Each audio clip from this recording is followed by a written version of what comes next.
Ito nga mga ka-savers at pagkagaling namin dun sa pinuntahan namin sa Mindoro, bumalik na kami ng Calapan Pier. At naku, sobrang haba din pala ng pila dito at pagkakuha din namin ng ticket mga ka-savers, agad naman ay dumating yung sasakyan namin after 30 minutes. Kaya yan, nakahabol pa rin kami at ready na syempre bumalik ng Batangas. Ayan, back to normal na ulit tayo guys. And syempre, pagsakay namin dito, alam nyo ba mga ka-savers, habang naglalakad kami, naalala namin yung suma na nawala namin sa Batangas Pier. Na yung nawalang suma na ipinagpasalamat na namin dahil marami na rin naman siguro ang nakakain noon at baka siguro nagugutom laang din. At ito nga mga ka-savers, pagsakay namin ng barko, naku po, Diyos ko, dito ko naranasan yung hindi ako makatayo sa sobrang hilo dahil sa lakas ng alon mga ka-savers. Ramdam na ramdam at nanibago nga ako dahil bakit higaan, hindi upuan.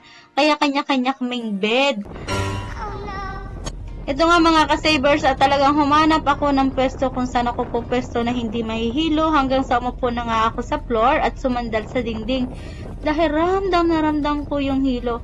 Gusto ko mag-picture or mag-video pero hindi ko talaga siya magawa. Kaya yan, kasimple na nga lamang dahil hindi nga makaalis dun sa kinauupuang sahig.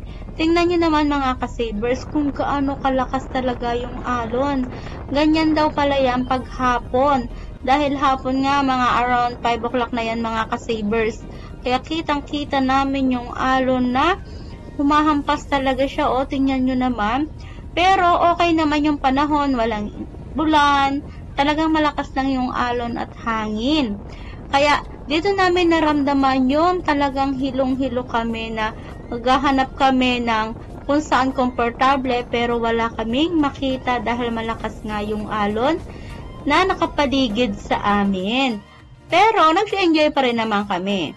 At ito na nga mga ka-savers, pagdating namin doon sa may Batangas Pier, ayan. Nakita namin dahil nasa second floor kami, ito pala ang mga trabaho ng mga kasamahan nating nagbabarko. Ganyan pala yung ginagawa nila pag mag-i-stop na yung barko. Kaya mga ka-savers, kung tayo merong pamilyang mga seaman o mga nagbabarko, hindi po madali ang trabaho nila, kaya dapat po pahalagahan natin sila.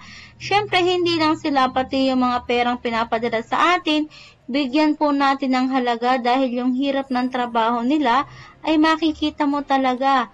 Kaya, saludo ako sa mga OFW natin or mga kababayan naman natin na talaga naman bigay na bigay ang suporta para sa pamilya.